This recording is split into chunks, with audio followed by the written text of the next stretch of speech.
So today we're going to talk about donor advised funds and if it's appropriate for you and what it is, what it means, and how they work.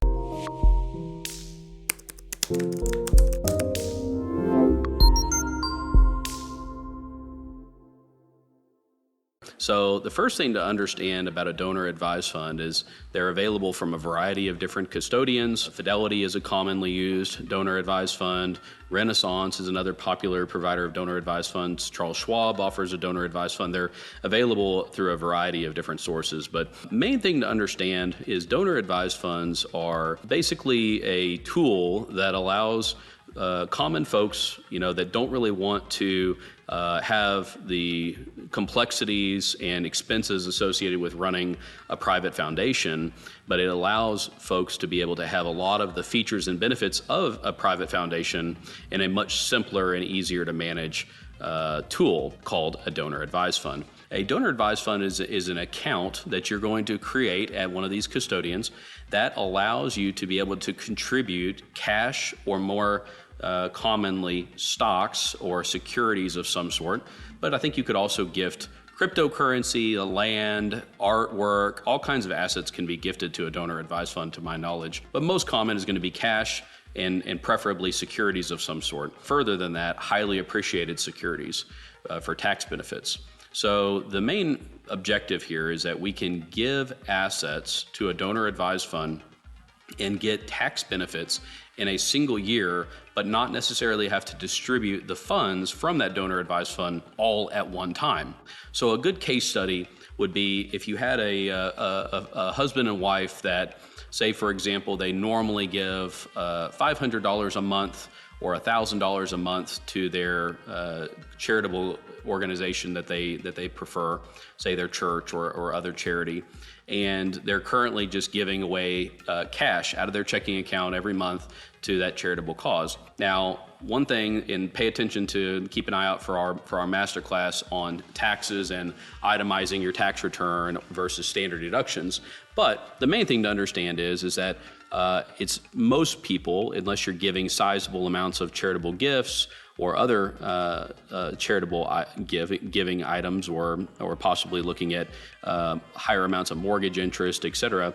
Most, call it quote unquote average people, are just going to be taking the standard deduction on their tax return, which means that when they give that $500 or $1,000 a month to the church, they're not benefiting in a tax way, in any kind of a tax meaningful tax advantage there. On two levels: one, on their tax return, but then two, if you have stocks in a non-qualified account, meaning a taxable brokerage account, a joint account, a living trust account, some other kind of a taxable account, you want to be giving those assets away instead of cash. So let's focus on the tax benefits here and the tax reasons. So using that case study of the family that's giving, let's just say they're giving $1,000 a month to the charitable cause that they care about. So that's $12,000 a year. Well, if they are in a position that they're able to do this, and not everybody is, but if they are in a position that they're able to do this, what we would recommend that they consider is giving more than 1 year of giving at one time to the donor advised fund. So let's just say, for example, that particular family might have a brokerage account that maybe they've got, $50,000 invested in stocks, okay, or maybe a $50,000 position. Maybe they bought Tesla stock at a good price, or maybe they have just money that they've invested in a mutual fund that they've owned for a long time, or an ETF that's had a sizable amount of gains this year. Well, what we would recommend that they consider doing is giving that asset, rather than giving the cash that's in their bank account. We would rather than give away that security that has a large amount of gains on it and donate that security to the donor advised fund. So let's say they gave that $50,000 of stock. Maybe they only paid $20,000 or $25,000 for that stock, but it's worth $50,000 today. So they can donate that stock to the donor advised fund today. They're going to get a deduction today for the $50,000, okay, that it was worth. To be clear, in that example, one thing that's really important caveat there is to remember that in order to get the deduction on the appreciated value, that they had to have owned that stock for at least a year and a day. It has to be a long-term capital gain, not a short-term capital gain. So we would want to focus on giving away assets that are highly appreciated and assets that we've owned for at least a year and a day. We would not want to give away assets that have short-term gains, and we would definitely not want to give away assets that have unrealized losses.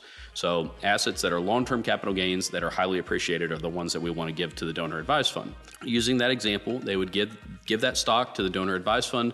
They would get a $50,000 deduction today. And then what they would do is they would use the money from that donor advised fund, and they would essentially distribute it $1,000 a month, $500 a month, whatever frequency they choose to the charity that they were previously giving out of their bank, for example. And by doing this, what they've done is they have avoided paying taxes on that $25,000 capital gain in that example. So they didn't pay taxes on the $25,000 capital gain. The charity didn't pay taxes on the $25,000 capital gain. And additionally, because they gave this, they're going to now get a $50,000 tax deduction for a charitable gift. They're now able to itemize their tax return and realize more taxable benefits or more tax deductions than what they were before. So they're giving the same amount of money to the church or to the charity every month, but rather than doing it monthly from their bank, they're just essentially prepaying it, for lack of a better term, by giving it to the donor advised fund and then distributing that money to the church over time. And so that's a really, really nice way to be able to benefit a family that way.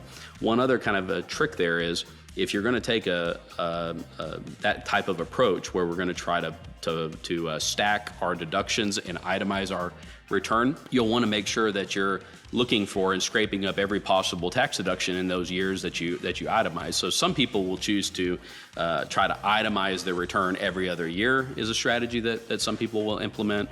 But for example, one thing that changed in 2018 is property taxes were changed to where you cannot take a deduction on more than $10,000. I think they call it the SALT deduction limitation. And so state and local tax deduction cap. And so there's a $10,000 cap. So let's say, for example, that you live in small town Texas like we do, and maybe your property taxes are $5,000 a year. Okay, if that were the case, and you were going to try to itemize your deductions every other year, you would want to make sure that in those years that you're going to itemize, for example, that you pay both years of property taxes in the same calendar year. So you might be familiar with the fact that your property taxes, for example, they usually come out in the fall, but you're essentially able to pay it in the fall, or you're able to potentially pay it in January. So you would want to try to time it such that you made sure that you got the full $10,000 benefit in that 1 year that you're going to itemize. So ultimately, there's a whole lot of different scenarios and different examples of how donor advised funds can really benefit you and your family and the charitable organizations that you care about. One of the other neat things about donor advised funds is that they go on in perpetuity. You can pass these charitable funds on to your kids, grandkids, and create a culture of charitable giving in your family that goes on well beyond your lifetime. In particular, one custodian, Fidelity, that I'm aware of, has a program on their donor advised fund that's really neat, I think, that allows you to be able to assign a part of your donor advised fund to a friend or family or somebody that you care about. So for example, if I said, hey, I want to give $1,000 to each of my kids and let them decide where they would like how they would like for that $1,000 to be distributed, each of them could decide on their own how they would like to give away that $1,000. And it just instills a culture of giving in your family that I think can pay dividends over a long time. So there's lots and lots and lots of things to talk about on donor advised funds, and it's something that we're really passionate about, and we spend a lot of time helping people make sure that if you are charitably inclined, we want to make sure that you don't tip the IRS. We want to make sure that you are being as smart as you can with your charitable giving and maximizing the benefits of the charity and keeping the most money in your family, most money in the charities, and the least money in the IRS's pocket. If you have questions about this, please go check out our website, give us a call. If you go to our website, you can set up a free meeting on Calendly, and we'd be happy to visit with you and share more about this information and hopefully add value to your life.